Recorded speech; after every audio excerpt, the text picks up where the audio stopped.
Hello. Hello. हाँ जी। सत साहेब भगत जी। दत्त साहब जी। जी भगत जी, मैं आज से बोल रहा हूँ जयपुर जिले से। कहाँ से? जयपुर जिले से। जयपुर में कहाँ से? जयपुर में एक गांव है पास बगरू के पास कोई गांव है। अच्छा, बताइए। बहुत भगत जी सात संगति से जुड़ना था। अरे मेरे करीबन परमात्मा से 2 साल हो गई दीक्षा लिए हुए। अच्छा। पर भगत जी कुछ वह तबीयत ज्यादा ही ज्यादा खराब होती जा रही है। अच्छा। मेरे क्या है पेशाब की प्रॉब्लम, कभी तो ब्लड आ जाता है। एक रोग में नहीं मरता जी, पहले 10 ये दूसरा रोग स्टार्ट हो जाता है। तो नाम लिया तब से प्रॉब्लम है या कुछ फायदा मिला था? हाँ भगत जी, प्रथम नाम तो लिया था जब तो फर्क था, पर दूसरा जब सतनाम लिया तो उसके 4-5 महीने बाद ही क्या हुआ भगत जी, पेशाब बंद हो गया था। हम्म। तो मैंने थैली चढ़वाई तो थैली 5-7 दिन रही, तो फिर अचानक ही ब्लड आने लग गया। हम्म। उस ब्लड आने के बाद मेरी तबीयत ऐसे ही चल रही है, 12 महीना ही हो गई। हम्म। सतनाम तो भगत जी मैनेजमेंट से लिया हुआ काम करेगा ही नहीं। हाँ प्रथम पहले नाम तो चलो भाई, शुरू शुरू में जीव को इतना ज्ञान नहीं होता है, बेचारा मान लेता है कि भाई परमात्मा का आदेश होगा। और फिर ये तो देवी देवताओं के मंत्र थे, ये तो प्रथम नाम तो परमात्मा ने कह रखा कि भैया अगर मर्यादा में रहोगे तो काम करेगा। सतनाम तो बिल्कुल भी काम नहीं करेगा मैनेजमेंट से लिया हुआ, क्योंकि सतनाम तो सतगुरु ही देगा। मैं कह रहा हूँ ना भगत जी, भाई जो प्रथम मंत्र लिया था ना मैंने, हम्म। तब तो मेरी तबीयत बिल्कुल ही, मेरा पेट भी दुखता था और ऐसे के बाद मतलब कुछ शरीर में जुराई नहीं थी। 2-3 बार तो रोटी छूट गई जैसे जाने वाला हूँ। पर हम्म। दोबारा जब नाम लिया उसके बाद भगत जी अचानक ही मेरी ये तबीयत अब सुधार ही नहीं हो रहा। तो अपने घर पे गुरु जी को भोग लगाते हो? भगत जी मुझे तो सही विधि का भी पता नहीं, मैं तो ज्योति जला देता हूँ, वो आरती चला देता अब कैसे लाभ होगा हूँ। भगत जी? तो आरती ज्योति का भी लाभ हमें तब मिलेगा जब मर्यादा में रहेंगे, तो मैनेजमेंट तो मर्यादा में रहने नहीं दे देता भगत जी। हाँ वो ज्योति जला देता हूँ, मुझे तो मर्यादा का भी पता नहीं। ये जो फार्म है वो तो निभा रहा हूँ भगत जी। तो फिर परिवार से अब मैं अब क्या एक ही समझ में दृष्टि आ से। रहा आपके? आपने सात संगति के वीडियो भी देखे हैं, आपने मैनेजमेंट के साथ में भी रह के देख लिया, आपको क्या हाँ समझ में आ रहा है? मैंने भगत जी वहाँ पर करीबन ज़्यादा भी न तो तबीयत खराब होने के बाद 2 साल में मैंने ज़्यादा भी न तो 20-25 बार ये प्रार्थना लगवा ली। बस एक ही आदेश आता है, ज्योति पाठ का संकल्प कर लो, ज्योति पाठ का संकल्प कर लो। बस ये इसी के आगे कुछ बात ही नहीं करते, 2 मिनट भी बात नहीं करते, फोन काट देते हैं। देखो भगत जी, ऐसे बात नहीं बनेगी बिल्कुल भी, चाहे कितना ज्योति कर लो और कितना ही पाठ कर लो, कितनी आरती कर लो, कितना ही मंत्र कर लो। मैं जैसे विकलांग हूँ, पहले जन्म से नहीं था, पर हम्म। बाद में वो गिर गया था साइकिल से। हम्म। चलो कोई नहीं, वो तो अपने कर्म थे, लेकिन परमात्मा के शरण में आने के हाँ बाद कम से कम ये रोग तो नहीं होने चाहिए। हाँ वरना भगत भक्ति जी का क्या कर फायदा, सकते हो। भक्ति का क्या मतलब, जब भगत को भक्ति करते करते भी रोग और दुख उन्हें अगर वो घेरे रखे होंगे तो भक्ति क्या हम हाँ लोग भगत खाक जी, करेंगे? यही तो समझ में नहीं आ रहा भगत जी। अब तो समझ में आ गई होगी ना। हाँ हाँ अब तो आ गई समझ में कि मैनेजमेंट की कुसंगति का क्या परिणाम है। अब सीधी सी बात है भगत जी, अगर बात समझ में आ गई है तो सबसे हाँ पहले तो अपने दिलो दिमाग में एक बात को बैठा लेना कि परमात्मा अंतर्यामी है। अगर दो नावों की सवारी करोगे ना, कोई लाभ नहीं हाँ मिलेगा, चाहे सात संगति से भी जुड़ जाना। अगर मैनेजमेंट को तन मन धन से नहीं छोड़ोगे जब तक, तब तक हाँ भगत जी सात संगति से जुड़ने के बाद भी लाभ नहीं मिलेगा। एक अच्छा नाव की सवारी करनी पड़ेगी तब मंजिल मिलेगी। और सबसे पहले आपने अपनी तमाम जाने अनजाने की गलतियों की गुरुजी से अपने घर पे क्षमा याचना मांगनी है। और उसके अच्छा बाद में आपने जो नियम है परमात्मा के नियमों में रह के आपने अपनी भक्ति करनी है। और अगर रोजाना गुरुजी को भोग नहीं लगा सको तो कम से कम सप्ताह में एक बार या 15 दिन में एक बार आप जी थोड़ा सा हलवाराम बना के देसी घी में, जैसे भी 2 चम्मच 4 चम्मच 5 चम्मच, थोड़ा सा अच्छा हलवाराम बना के, और जो भोग की आरती लिखी हुई है ना नित्य नियम में, आरती अच्छा की जो पुस्तक है ना अपनी, संध्या आरती के बाद में अंदेव की आरती है 2, अंदेव हाँ की आरती के बाद में भोग लगाने की विधि लिखी हुई है, मोकों का ढूंढे रे बंदे मैं तो तेरे पास में। हाँ हाँ, वहां से आतिया। लेके और लास्ट का एक शब्द है, आज लग्या साहिब को भोग दीन के टुकड़े पानी का। ये 42 मिनट की आरती है। अच्छा तो अगर रोजाना नहीं लगा सको तो सप्ताह में एक बार लगाओ, या चाहे 15 दिन में एक बार लगाओ। गुरु जी को भोग लगाना शुरू कर दो। परमात्मा अच्छा कहते हैं जिन भक्तों मालिक की एक वाणी है कि दास के दिमाग में नहीं आ रही, जिन भक्तों का ये भोग लग जावे उनके तीनों ताप नसावे। तो अच्छा जब तक हम गुरु जी को भोग नहीं लगाएंगे, और गुरु जी को भोग भगत जी कौन लगाएगा? जो गुरु जी को परमात्मा मानेगा। और दूसरा, आपके घर में यदि दाढ़ी मूछ वाली फोटो है कबीर जी वाली, अच्छा भगत जी उस फोटो को निकाल देना अपने घर से, और दरबार में तो बिल्कुल भी नहीं रखनी वो फोटो, सिंगल अपने गुरु जी की रखनी। नहीं, जैसे मैंने भगत जी अब जान अनजान पड़े में 30 तारीख को मैं गया था यहाँ नामदान केंद्र में। तो मैंने क्या आपका वीडियो भी देखा था, मैंने वहाँ परमात्मा की अकेली की तो फोटो मिली नहीं। आप परमात्मा जैसे अपने गुरु जी के वो चरणों की फोटो आती है ना, वो लगा सकते हैं अकेली बस? चरणों की फोटो मत लगाओ अपने घर में, ये भी काल भगवान का बहुत बड़ा धोखा है। आप त्रिकुटी पे जाओगे, आप त्रिकुटी पे जाओगे तो वहाँ पे आप गुरु जी के चरणों को देख के पहचानोगे, या फिर मतलब शकल को देख के पहचानोगे? अच्छा, ये फोटो भी चेंज करनी पड़ेगी? ये ज्ञान आधार से ठीक नहीं है खाली चरणों की फोटो गुरु जी की। जब गुरु जी जब पूरी फोटो है परमात्मा की तो वो लगाओ ना। चरणों की फोटो क्यों लगाए हम अकेली? अब बनवानी पड़ेगी तो भगत जी। अब बाहर से कहीं से भी गुरु जी की फोटो निकलवा लो अकेले गुरु जी की, और वही फोटो अपने घर में अपने दरबार में रखो। बाकी वो दाढ़ी मूछ वाली फोटो को तो हटा देना जहाँ भी है। पुरानी फोटो है उसका क्या करे भगत जी? उनको या तो घी में सवा कर दो, या उनको बहते हुए जल में जल प्रवाह कर दो।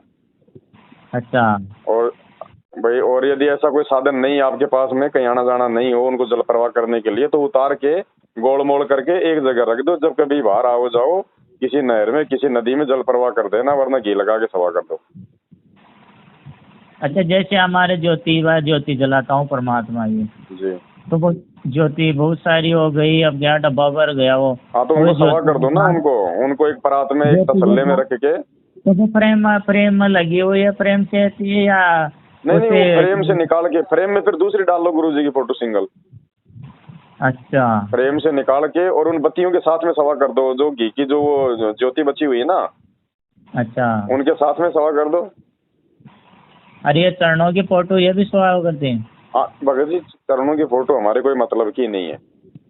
अच्छा, वो समझ गया भगत जी भाई। हाँ, गुरु जी जब परमात्मा की हमारे पास में पूरी फोटो है, अच्छा, तो हम क्यों लगाए हम वो फोटो? अच्छा भाई, हम गुरु जी को त्रिकुटी पे हम उनकी शक्ल से पहचानेंगे या हम उनके चरणों से पहचानेंगे? हाँ ये भगत जी ये समझ। तो खा जाएंगे हम धोखा फिर वहाँ पे। तो उसको भी सवा कर दो भगत जी। केवल गुरुदेव की फोटो रखो, और जहाँ तक कोशिश हो गुरु जी की चरणों से लेके और गुरु जी की ऊपर तक की पूरी फोटो रखो। मतलब जिसमें गुरु जी पूरे के पूरे आए, चाहे बैठे हो चाहे खड़े हो। अरे भगत जी, जैसे परमात्मा का इतना बड़ा, तो जैसे हमारे लकड़ी का पाटा आता है उसके ऊपर सफेद कपड़ा ही से छोटा सी दरबार लगा सकते हैं परमात्मा? देखो, दरबार चाहे छोटा लगाओ चाहे बड़ा लगाओ, परमात्मा भाव देखता है भगत के, फोटो नहीं देखता कि 6 फुट के लगा रखी है तो भगवान बहुत ज्यादा खुश हो जाएगा। मेरे पास वो जैसे वो बताते हैं फोटो में, ऐसे वो आता है ना, वो ऐसे मंदिरों में लगाते हैं वो। ये तो देखो भगत की अपनी श्रद्धा है, भगत की अपनी आर्थिक स्थिति पे है। वो चाहे लाइट वाली फोटो लगाता है, 6 फुट की लगाता है, वो उसकी है। बाकी आपके घर में अगर छोटी फोटो भी है तो भी कोई दिक्कत नहीं है। दरबार छोटा हो चाहे बड़ा हो, तो आपकी जगह के ऊपर है। अब भगत जी, जैसे परमात्मा का जैसे दरबार लगाए तो उसका मुंह किस तरफ रखे? भगत जी, 10 दिशा परमात्मा की है। नाम लेने के बाद में कोई बाध्यता नहीं है, कहीं भी रख ले। पूरब और पश्चिम क्या है भगत जी? उल्टा रह गया यार, मैंने दक्षिण मुख कर रखा है परमात्मा। इस भक्ति में दक्षिण पश्चिम पूर्व पश्चिम कुछ नहीं चलता भगत जी। हाँ भाई भगत जी, कोई नियम मुझे तो पता नहीं था भाई। एक नियम किधर भी रख लो परमात्मा की, किधर भी कहीं भी रख लो, बस कोई दिक्कत नहीं है, हर जगह परमात्मा।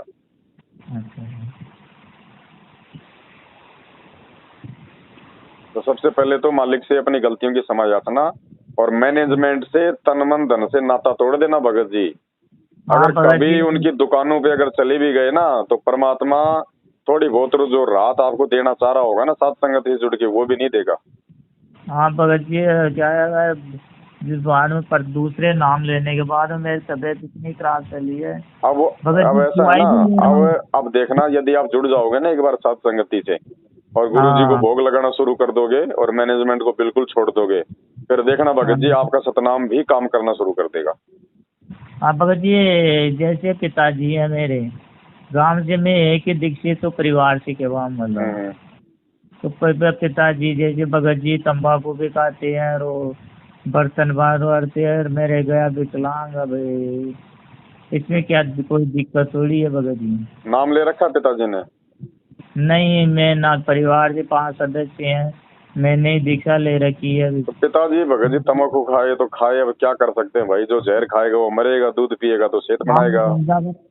मैं खूब कहता हूँ भाई ये गोमांस है, ऐसे ऐसे समझाता हूँ पर समझते नहीं। उसे तो लोग लाज के वो मतलब कुछ कोई बात समझते नहीं, नहीं। उनके समझ में आवे न आवे, उनके अपने संस्कार हैं भगत जी। आपको समझ में आ गई तो आप अपनी भक्ति करो, हाँ आप पे कोई दोष नहीं है भगत जी। अच्छा। परमात्मा कहते हैं कबीरा तेरी झोपड़ी गलकटियन के पास, जो करेगा सो भरेगा, तू क्यों भैया उदास। आप अपनी मर्यादा में रहोगे तो कोई कुछ नहीं बिगाड़ पाएगा आपका। तो भगत जी जैसे भोग लगाए तो क्या वहाँ मतलब जैसे सप्ताह में 15 दिन में, तो जैसे अलमारा में बनाए वो चीज भी बनाए गुरु जी को एक वैसे खाली। हलवे राम का ही भोग लगता है, बाकी हम जो घर में भंडारा बनाते हैं उसका भी भोग लगा सकते हैं, अगर वो देसी घी में बनाए तो। रिफाइंड का या तेल का नहीं लगाना भोग। अच्छा। हाँ, वो आप अनदेव की आरती बोलो फिर, जैसे हम रोजाना खाना खाते हैं ना अपने घर में। जैसे पूरी पूरी सब्जी थोड़ी राम और सब्जी राम और ये मिलते हैं, डिफाइंड तेल का नहीं लगवाना, केवल हलवा राम का ही लगवाना। गुरु जी को तो देसी घी का ही लगेगा, बाकी तो अनदेव की आरती करते हैं, वो चाहे रिफाइंड में हो चाहे तेल में हो, कोई दिक्कत नहीं है। अच्छा। है ना, गुरु जी को हलवे का लगाओ, वैसे तो थोड़ा सा हलवा बना के ना परमात्मा को उसका लगाओ। जैसे इतना बना लिया रहेगे तो भाई जो परमात्मा का भोग बनाने के बाद परिवार वाला कोई नहीं खा सकता, खाली भक्ति खा सकता है? नहीं नहीं, खा सकते हैं, कोई भी खा सकता है, कोई दिक्कत नहीं है। परिवार वालों को भी दो परमात्मा का भोग, उतना ही अच्छा। बनाओ जितने आपके परिवार में, मान लो पांच मेंबर हैं आप तो 5 सदस्य हैं तो इतना बनाओ कि वो छोटी वाली चम्मच सभी की आ जाए, बस एक एक। अच्छा। इतना ही बनाओ, ज्यादा खर्चा करने की जरूरत नहीं है। साधु भूखा भाव का धन का भूखा ना है। अच्छा। सबको थोड़ा थोड़ा, क्योंकि प्रसाद का क्या थोड़ा और क्या ज्यादा भगत जी, वो तो प्रसाद है, तो उससे हमारे पाप कटेंगे भगत जी। जब गुरु जी को भोग लगाएंगे ना, तो गीता जी में गुरु जी ने क्या बताया कि पूर्ण परमात्मा को भोग लगने के बाद वो बचा हुआ भोजन जो भगत खाएगा तो उसके पाप कर्मों का नाश होता है। तो मैनेजमेंट तो ना गुरु जी को भोग लगाता, ना किसी को लगाने देता, और जो लगाता है तो उसको कहता है कि तू तो मतलब उनके सत्सयुगों के संपर्क में आ गया। तो अभी तक इनको यही नहीं पता कि भगवान कौन है, भोग क्या लगाएंगे। ये तो उस कागज की फोटो को भोग लगा रहे हैं, दाढ़ी मूछ वाली फोटो को, जिससे हमारा कोई लेना देना ही नहीं है। ये तो भगत जी अब आपके ज्ञान के आधार से पता चल गया हुआ, जैसे परमात्मा वो गुरु रूप में जब साक्षात पृथ्वी पर मौजूद है सतगुरु रामपाल जी। परमात्मा को ही तो भोग लगेगा। और मालिक की भोग की आरती में वाणी है कि कौन सी वाणी भगत जी, अरे वो गुरु भोग, अरे वाणियाँ तो मैंने तो सुने नहीं, आज आपसे शुरू से कैसे है। आज मिलन बधाइया जी, संग ते भोग गुरानू लगिया। हाँ। भोग की आरती में आता है ना, आज मिलन बधाइया जी, संग ते भोग गुरानू। तो भोग तो भगत जी गुरु जी को लगता है। तो परमात्मा को भोग लगाओ भगत जी, हम गुरु जी को प्रसन्न करेंगे तब गुरु जी लाभ देंगे। गुरु जी को दुखी करके चाहे लाख जाप कर लो आप, कोई फायदा नहीं होगा। हाँ यही भगत जी मेरी भक्ति से सुख होते हैं भगत जी, और भक्ति करते करते भी भगत पे दुख आ रहे हैं, तो भैया वो कमी भगवान में नहीं है, कमी भगत में है। ये तो मेरी समझ में नहीं आ रही, मैं कौन सा नियम का के वहाँ मतलब समझ में ही नहीं आ रही भगत जी। तो अब समझ में अगर आ गई है तो भगत जी अब अपनी क्रियाओं को ठीक करो। परमात्मा तो वो ही है बड़े भाई, वो तो लाभ देने के लिए तैयार खड़ा है। हमें नहीं पता, बस हम लोग गफलत में जी रहे हैं। तो इस मैनेजमेंट रूपी गफलत से बाहर निकलो। साध संगति से आप जी जुड़ी चुके हो, ये वीडियो देखना और उसके अनुसार अपनी भक्ति को ठीक करना ही साध संगति से जो है वो जुड़ना है। ये मेरे व्हाट्सएप नंबर पर भेजते ना वीडियो। ये आपका व्हाट्सएप नंबर है क्या? ये नहीं है, दूसरे हैं मेरे व्हाट्सएप नंबर। तो आप मेरे को सब्सक्राइब लिख के भेजो और आपका मतलब नाम भेजो लिख के। ठीक भगत जी। हाँ, सब है। अच्छा है।